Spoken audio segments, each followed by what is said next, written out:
Welcome to the Dirty Side of Leadership podcast with Ron and Kirstin, where leadership meets entertainment. This podcast features stories with names and certain aspects that have been changed to keep submissions private. Enjoy the show. Welcome to the Dirty Side of Leadership podcast. One word that will change your life. Saying no may sound easy, but for most people, coming right out and saying no is extremely difficult. We are going to discuss how to find your no in both a personal and a business setting. If you've ever said yes to something you didn't have the bandwidth to take on at work or agreed to a social outing you didn't want to attend, this episode is for you. Ron, I used to be a yes gal, and it's taken time over the years to find my no and be comfortable with it. What is your experience with no, and why do you feel this need, and why do we feel as human beings this need to say yes to people? Oh my gosh, Kirstin, there's so much that we need to unpack on this episode, Yes. but the answer is yes. Yes. I had trouble saying no for sure. And, you know, now that a lot of people in my circle are saying, what's the podcast this week? So I began to talk to people, and I don't think I had anyone that has not struggled with the word no. It's so difficult. We need to break it down. And as with anything, of course, as you develop, mature, as you get beat up a few times, as you get life experience, things become easier. Right. But we want to break this down and help people say no when it's appropriate. It's not always appropriate, but I think we've got some things in this episode that's really going to help. Let's start it off, Kirstin, with a listener submission. All right. And this is going to resonate with a lot of people. So this person was very involved with work and church activities, but it began to take its toll on her. Now, keep in mind, and I understand this, she felt in her mind, you know, I'm doing this for church. There's a greater good. You know, I'm doing God's work. Yep. But what began to happen is her son began to exhibit behavior problems. She kept still doing the same busy work, but trying to address it without enough time, also working long hours. And finally, there was a problem at school. And she had to go to school. It was very embarrassing, very difficult. She finally realized, and one other thing, I don't want to leave this part off. She got sick frequently, ill. And she believes that was from exhaustion. Absolutely. And I know there's some listeners that are saying, yeah, I've experienced this, because I know I have when I've gotten stressed out, gotten sick. So all of this culminated in her finally learning the word no. She went to some authorities and said, I've got to take time with my son. I need this time. She was able to heal up, or at least go a long period without being sick, was able to recover some of the relationship with her son. And in the final words, she says she always justified her busyness, but now totally regrets her inability to say no. Oh, wow. That's What's powerful. your thoughts on that? I completely get it. And sometimes the eye-opener is painful when we are really shaken awake by the fact that our priorities, even though we're doing something thinking we're doing the right thing, right? Generally, we're trying to do the right thing, but the priorities have to be revisited regularly. And there's people reference this often. When you're on an airplane, they tell the parent to put the oxygen mask on first, so then you can help your child. And that's for a reason, because if your tank is empty, you can't help your kiddos or your family. And so it's a real eye-opener, and I'm glad that she was able to really get back in touch with her relationship with her son. That's a great example you used. If we're not healthy, we just cannot function in life. Right. And people get used a lot. So let's talk a little bit about that. Yeah. I want to tell you about a term. It's called force teaming. And let me give you a simple example. Let's say, Kirstin, let's say you have a truck. I wanted to borrow your truck because I'm going to move. I'm going to change locations. A lot of people don't buy trucks on purpose, so they're not asked for help with moving. I tell everyone the only thing better than having a truck and a boat is a friend with a truck and a boat. But anyway. Exactly. So what I would say to you is, Kirstin, I think this couch will fit crossways in your truck. Now, I use crossways to totally get you thinking about the angle of that couch. Yeah. But what I have done is force team you into helping me. And there are people who are master manipulators. They can have you saying yes when you're intended to say no, and we got to be aware of that. But in the book by Gavin de Becker, and this is a little bit of a trauma story. So if you don't like to hear stories about sexual assault, speed up a little bit. But here's what happened. This young lady was at her apartment complex. It was gated. She opens the gate. A guy comes in behind her. Now, how difficult is it to say, wait, I'm going to shut the gate. You use your entrance key. Right. That's not comfortable. So he walks in with her. She's got 3 bags. It was the old paper bag groceries. She has 3 bags. She starts up the steps. He's right behind her. Lo and behold, she drops cat food. It rolls down a couple steps. He picks it up. And he said, here, let me help you. And she said, no, I've got it. He said, oh, come on, you can be too proud. Term number 2, guilt transfer. Yeah. So he's already made her feel guilty. He literally takes a bag of groceries out of her hand and puts the canned food back in the bag. He walks to her door. She said, I've got it from here. He said, oh, I never leave a mission unfinished. We have a hungry cat in there. We have a hungry cat. Yikes. He didn't have a cat. So he forced teamed her. Sure enough, she opened the door. He pushed her straight in. Oh, my goodness. He sexually assaulted her, and he had a gun, but she's lying in bed, no clothes, and he walks in, and she hears him in the kitchen, and he's going through silverware. In her mind, she knew, he's going to kill me. He's going to stab me. She wrapped herself up in a sheet, and his back was to the opening of the door. She sneaks past, runs out of her apartment, runs down a hallway, and is beating on the door, and this elderly couple let her in. She called the police. So the focus, of course, is forced teaming, but her intuitiveness let her know that he was probably going to stab her. Right, But the problem was she allowed guilt transfer. How many times do we see that in our daily life? And then we see the forced teaming. Right. And this guy obviously psychologically was kind of a pro. He was kind of an expert. So there's just a deep psychology, and we're going to break that down in a minute. What else you got for us? Oh, my gosh. Well, that really resonates with me as far as, when I go to the gym, you have to scan your card to get in. And a lot of times somebody's coming in at the same time as you. And I don't just slam the door in their face and say, swipe your card and come in. To me, that would be a little socially awkward. But I think there's a video that most of us have seen that went viral about 2 months ago. And it was a man was pounding on the door at the gym. Little different situation because it was one of those that is not manned by an employee after hours. But she lets this guy in and he goes to sexually assault her. Luckily, she was pretty muscular and was able to fight him off, but she probably felt very awkward. If she didn't go answer the door, she felt like a bad human, right? And so we do these things to ourselves, and we talk ourselves out of a no, and that's very common. And there is deep psychology in the word no. So I've personally said yes when I wanted to say no, and I felt guilty about it, and quite frankly, it gave me anxiety. On the flip side, when we do choose to say no, we feel guilty about it. Setting boundaries is uncomfortable, but vital. And it's important to understand first why we say yes. So I'm going to go into that a bit here. Almost all of us are guilty of saying yes to an invitation or request, being polite, not wanting to embarrass or hurt the feelings of the person asking us by saying no.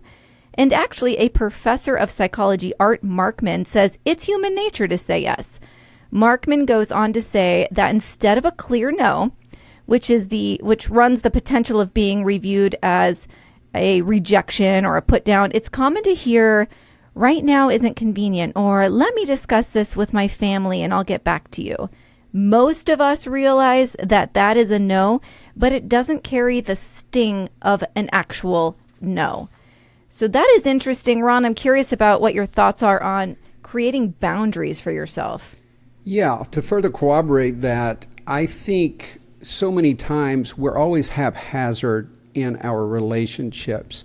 But people who understand how important their time is, they understand delegation, they understand priorities, they verbalize their boundaries or they verbalize their bandwidth. And it's okay to do that. I really agree with that, because we should have, like, for example, Saturday is my cleaning day. Right. Evenings are the time that I have dinner with my children.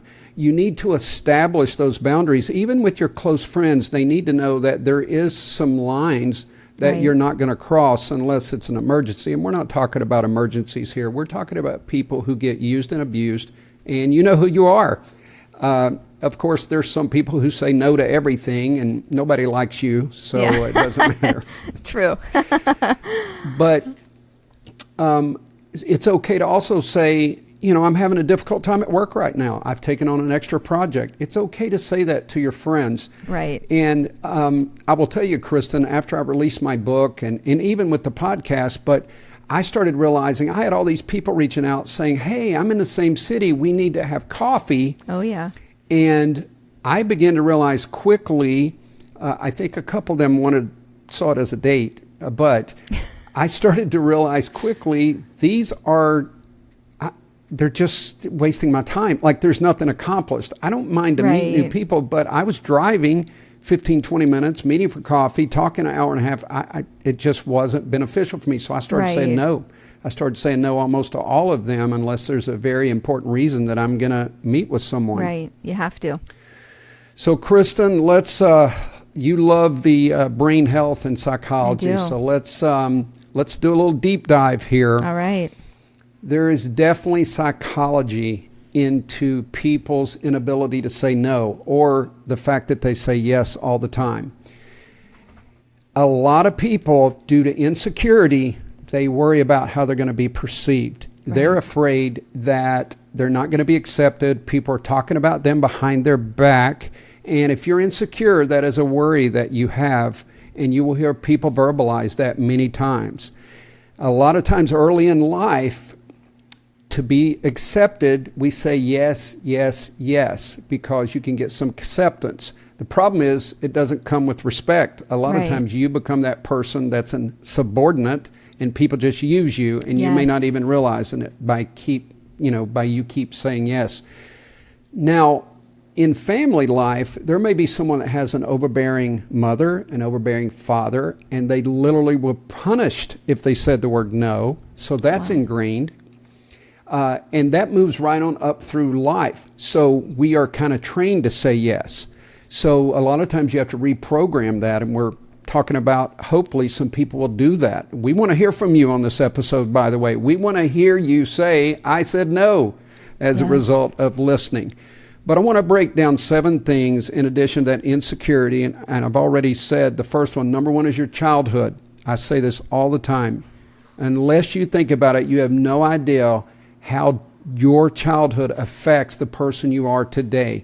Behaviors in the home, habits, listening to people worry, all these things are ingrained. You're programmed as a small child, and you have to recognize that to move beyond that.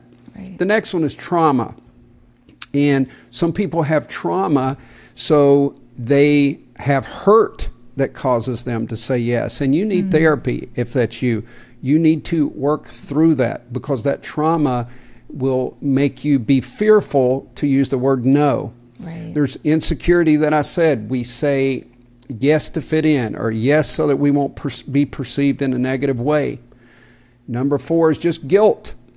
I feel so bad for him. I feel so bad for her. Right. But again, it's understanding the priorities and making an alignment with yourself, your family, your life. And we have to understand that. Yeah. The next one's pride, and I'm going to tell a funny story a little bit later on pride. But we're too proud to say no. We want to be, we want to show people that we can do whatever we want to do. We want to appear that we're capable of anything and everything. That's exactly right. I'll show them I can do it. And this is very similar to pride. It's the superhero complex. And the superheroes at work, and Kirstin, I think you've mentioned this before, either in our conversations or on the podcast, but that's the person that brags like, I took this on so you wouldn't have to.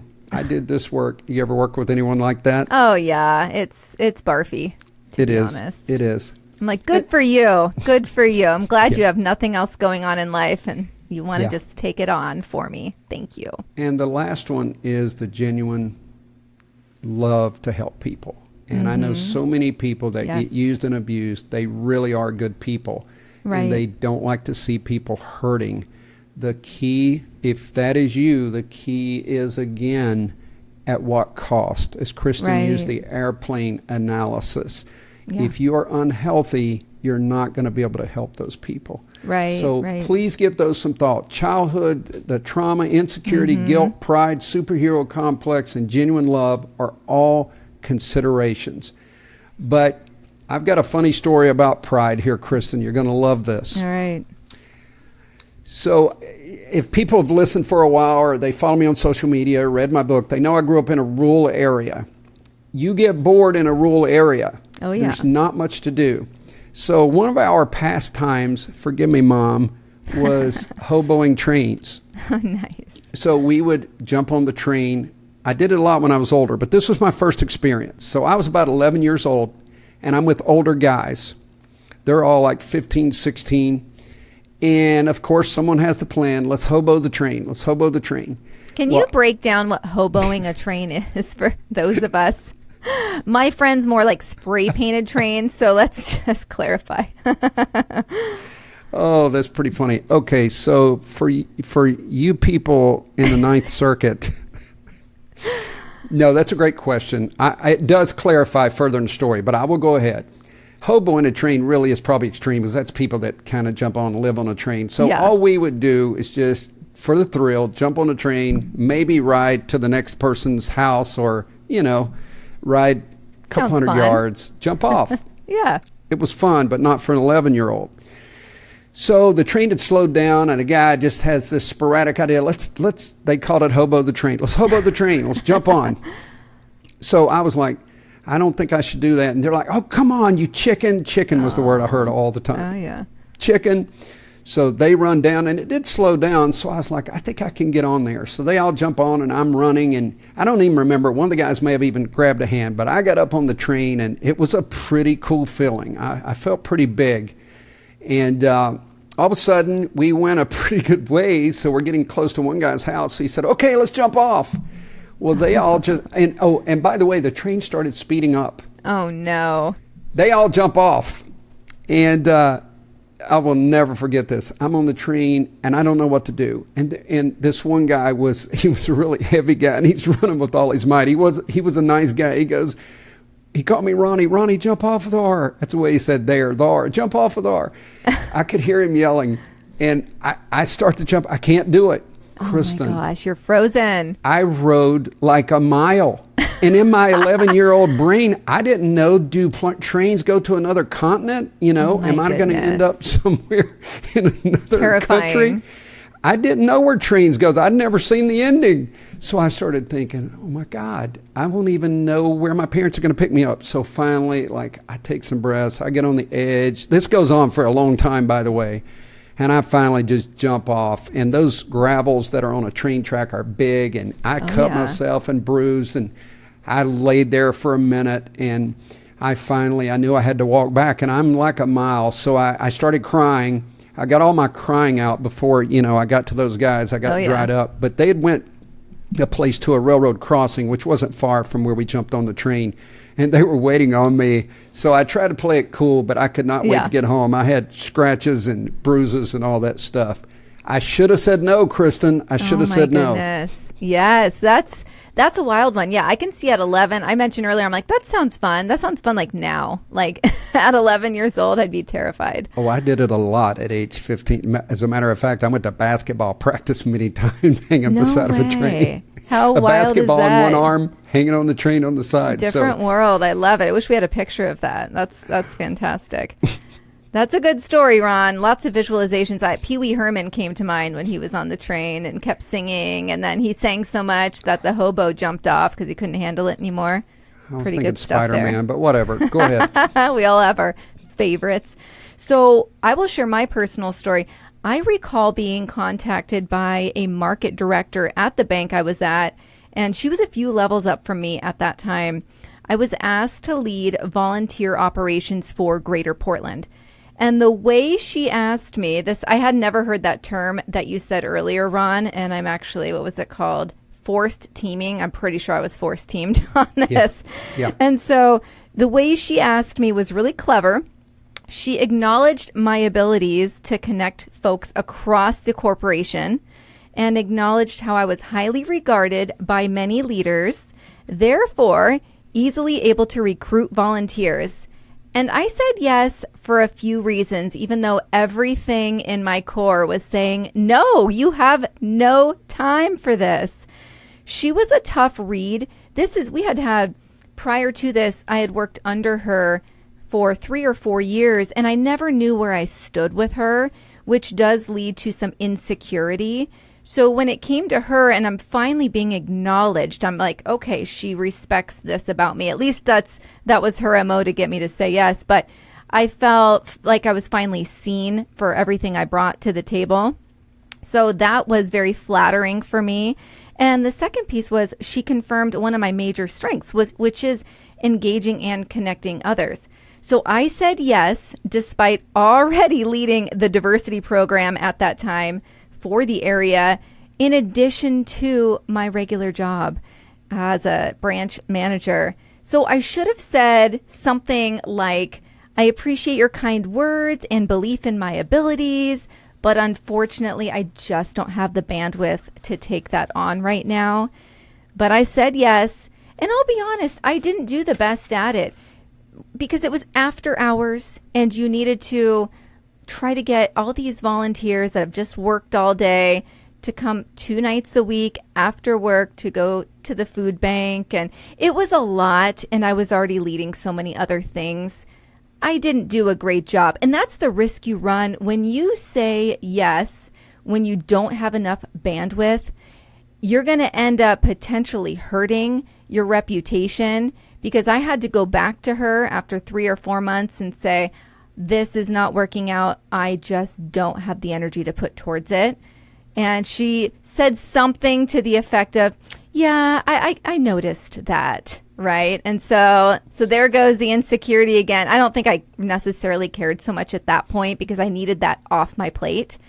But that's the risk you run when you do that.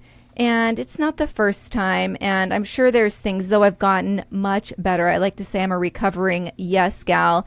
I still say yes occasionally to things that I don't necessarily want to do. But I have to tell you guys, I really admire my husband because he can very easily say no. Earlier when you were like, the person that says no to everything, no one likes you.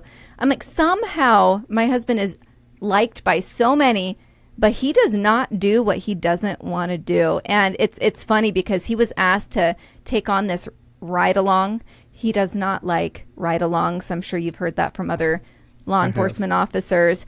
So he was asked to take one on, and he went and looked at the schedule, and he was like, there's other guys on shift that day that have way less seniority than me. Why don't they do it?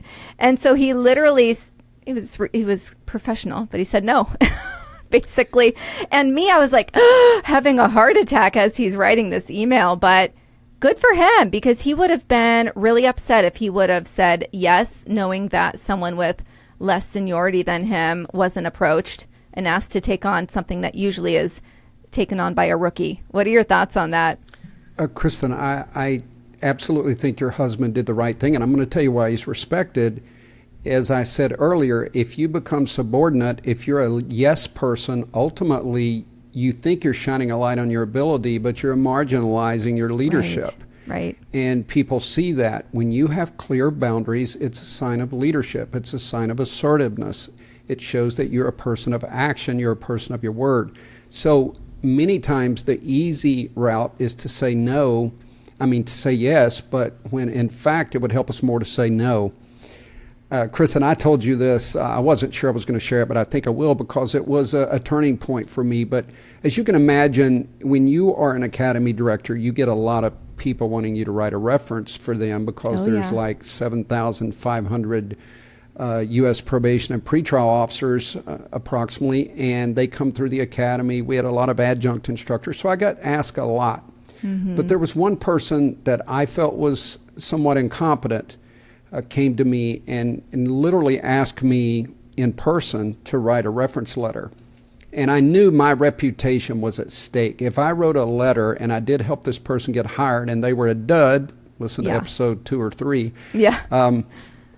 I knew it would reflect negatively on me, so I did. This is one of the ways I handle it. I said, I don't think you're ready for this position right now.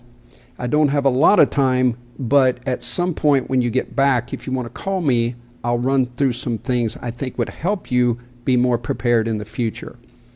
I did not hear from the person, but I did provide an alternative. It was a kind of a light escape for me. Instead of just, no, you're an idiot, you don't apply for the job.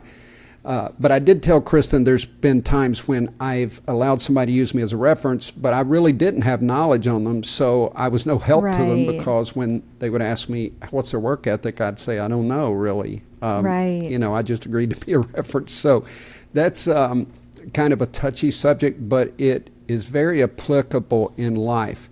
And when I tell people to practice, isn't it interesting that I've brought this up before, we can tell our children no, but we can't tell an adult no. Right. And what people should do is, we perfect what we practice, is you start in small ways of saying no.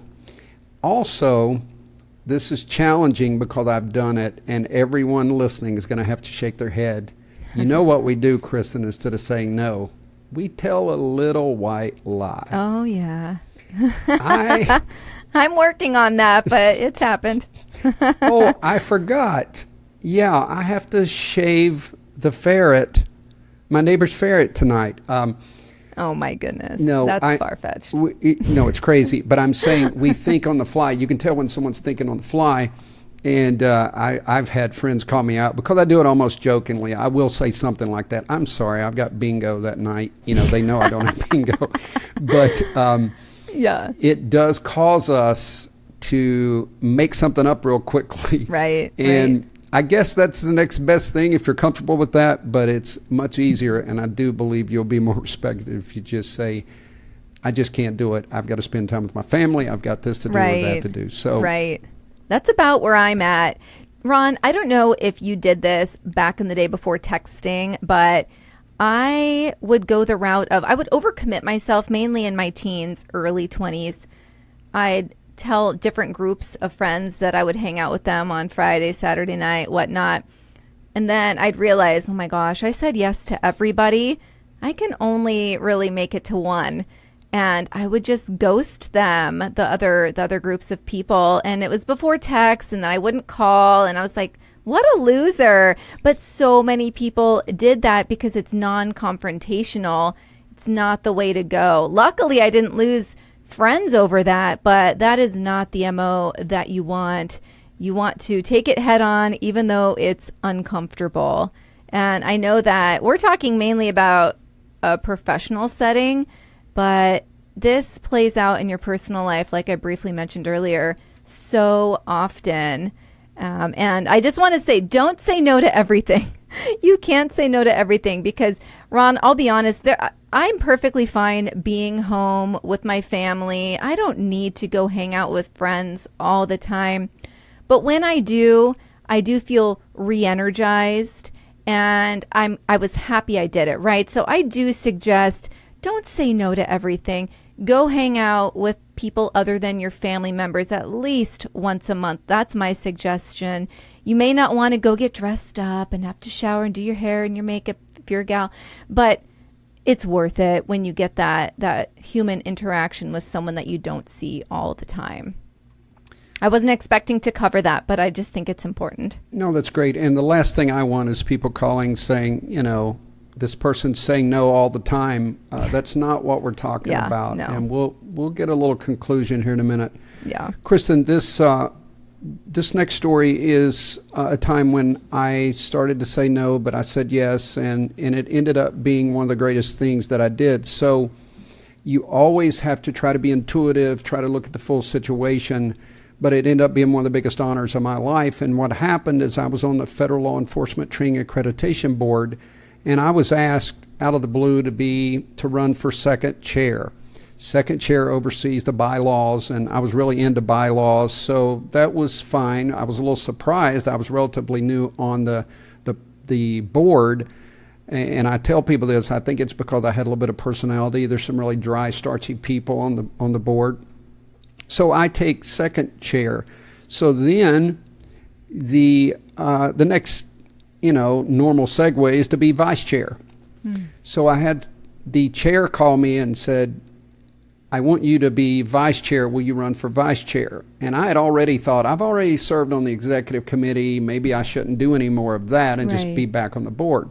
He said, I want you to be vice chair. We feel like you're the next chair. And I was honored, but I said, look, as long as you're staying 2 years and I get plenty of training, yes, I'll consider running for chair. So believe it or not, I become vice chair. I get elected. 2 months later, he calls me and says, man, he was with DEA. He said, I'm retiring. I got this offer with this big company, this big insurance company, probably making twice as much. So you're automatically chair. Oh my goodness. Like in a week. So I became chair, and I was really nervous, but it turned out to be such a learning experience. Of course, I always have that on my resume. You're sitting there at the table with DEA, FBI, all the major federal law enforcement agencies. I liked it so much I ran. They still had to vote, and I got elected, which was a huge honor. And I led my last meeting was at the FBI Academy up on stage, and sometimes it was surreal. But I tell you that to say we want you to have the ability to say no, but also don't thwart some opportunities that you might have. Right. Now, I had no way of knowing he was going to retire in 2 months, of course. So I did have a good plan that I'd be vice chair for a while and then run for chair. But strike that balance. That's what we tell you in all these podcasts. You find that balance. Last week on AI, we want you to take advantage of it, but also be concerned about it. It's striking a balance in life. That's the key. Absolutely. That's such a great story. And I can see how that would be something that brought stress, and it did shrink down your extra time. But wow, it really paid off, it sounds like. So that was an opportunity when you said yes, where it really carried out and was a good move by you. Yeah, you could argue it's an opportunity of a lifetime. There's been so many doors open for me as a result of that. That's amazing. So I want to go into, I touched on this a little bit earlier, but the risks in being a yes man or yes woman is that trying to say yes to everything will leave you trapped with no time or energy for yourself and your other commitments. So I suggest that you start by selecting the things that you genuinely want to say yes to, the things that build relationships with important people in your life that align with your values. And boy, that's really been my last 3 years. People that bring you joy, and stop accepting responsibilities that don't meet those criteria. Notice how you find time for the things or the people that you're passionate about. And it's not by accident. You are prioritizing. And Ron, I mentioned the term ghosting earlier. We've all been low-key ghosted by somebody, maybe just straight up ghosted, where they just, back in my dating day, they just didn't text me back or call me back. And I would rather be rejected. But that is very uncomfortable for people. But there's something that goes into that. So when you're low-key ghosted by someone that you're romantically interested in, you've probably eventually heard from them and they said something to the effect of, sorry, I've been slammed at work, or sorry, life is so busy right now. And that may be true, but if they were into you, they would find the time. And that just goes back to the sentiment I was saying earlier. Put time forth for the things you're passionate about, and people and things that fill your bucket. And Ron, would you say that the same goes for business? Oh, absolutely. Life is about boundaries, priorities, and you do have to look at the mission.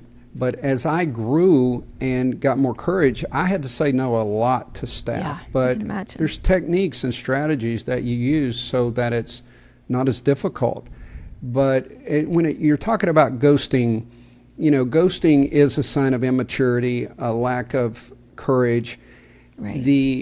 Kirstin, without getting into too much of my personal life, I have had to break off relationships before, but I at least, as bad, man, I'd rather take a beating is to have that conversation. Yeah. But I at least had the conversation. But I do have friends, both men and women, who said, yeah, I just blocked them. And I'm like, do you really feel good about that? That's a low-level communication. And there's a new term called zombie. Have you heard that one, Kirstin? Is it next level ghosting? Well, no, this is zombie. They ghost you, and like 3 months later, they just pop back up. Right. Like, hey, Zombies what's come up? back. Yeah, Zombies come back. So, what are your thoughts on that, Ron? I mean, here's my thing. I've always been like this. Like, if you break up or it doesn't work out, there's a reason for that. I've never been into the sloppy seconds, not a sexual reference, but if you've dated somebody and it didn't work out, I would read into that. Yeah, again, it's about communication, courtesy, those kind of things. People take the cowardly way out. And, in life, it's so easy. Now, when you went to school with someone, we didn't have ghosting in my community because you couldn't go anywhere. You're going to run into them. So there was no ghosting. But now it really has gotten easy. And people are so accustomed to swiping left, right, just cutting people off that it's almost habitual. It's just so easy, especially with dating sites. So it's got to be the norm. But the problem is when you take your dating philosophy or your Tinder philosophy into the workplace and you think you can just not speak. I did a teaching once, Kirstin, in the youth group. I called it Skunks and Turtles. And, skunks will spray you. Those are the people that just, and then turtles crawl back in their shell and they pout. But I digress a little, but I cannot stand ghosting. It's something that infuriates me, especially when people justify it because it's cowardly, period. It is. Absolutely. I'm okay. I think I'd take a skunk over a turtle, to your point. Yeah? Maybe not, though. They can be. I don't know. Guess we're talking how smelly, right? Before we end, let me tell one more funny story. Do it. People may be driving and they're stuck in traffic, so I'll entertain them here. I had this individual that wrote a book, and the book was about 120 pages, big letters. It was a fairly interesting story, but it had typos. And having written for the federal courts, I couldn't stand typos. Yeah. So I talked to this person, and I was just honest. He said, what'd you think of the book? I said, I like the book. I said, but I did see some typos. I said, do you have an editor, someone that can edit? And he told me that he had a 70-year-old person out west that did his editing. I said, well, I think you need a second set of eyes. Yeah. And he said, well, would you edit? I'm working on a book right now. Would you edit it? And I thought, 120 pages, what the heck? I'll edit the book for the guy. Yeah. I get the manuscript in the mail. It's 420 pages. Oh, my gosh. Now, I probably should have called immediately and said, I overstated my bandwidth. But I decided I'm gonna do it because I read books all the time. And this one actually, by the way, was totally different. The other one was fiction, but this was like a romantic fiction, and it made me laugh so many times when I'm reading. You have to know this guy, and you're thinking he wrote this. So I did entertain myself, but I finally finished this edit. But in that, Kirstin, I got inspired to write a book. I kept thinking, gosh, I feel like I'm creative. I want to write a book. And so again, the no where I should have said no, I said yes, but it did teach me things. It inspired me, and there you go. So again, don't say no to everything. Right. I think that's amazing. And I'll share something personal towards, just to clinch this up is there were times where, like, for instance, I've mentioned on prior podcast episodes that I was a campaign manager last year, and I took that on even though I was working full time for the bank and I was doing, my show on the side, homeschooling my kids. I took it on because it was something I was very passionate about. and I knew I was going to learn an absolute ton.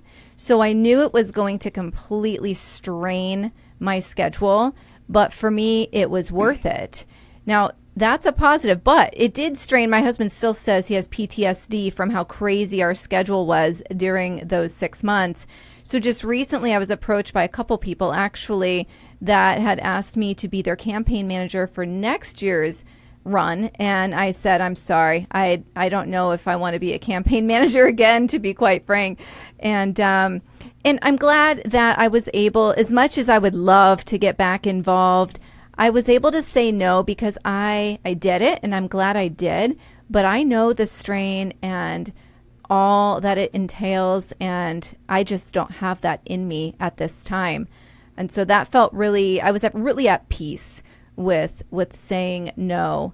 And I'll help out in other ways. I can post stuff on social for you, but I will not be your campaign manager. And they appreciate the honesty, because what happens if I say yes and that I'm just hobbling along because I don't have the time or the energy or the passion?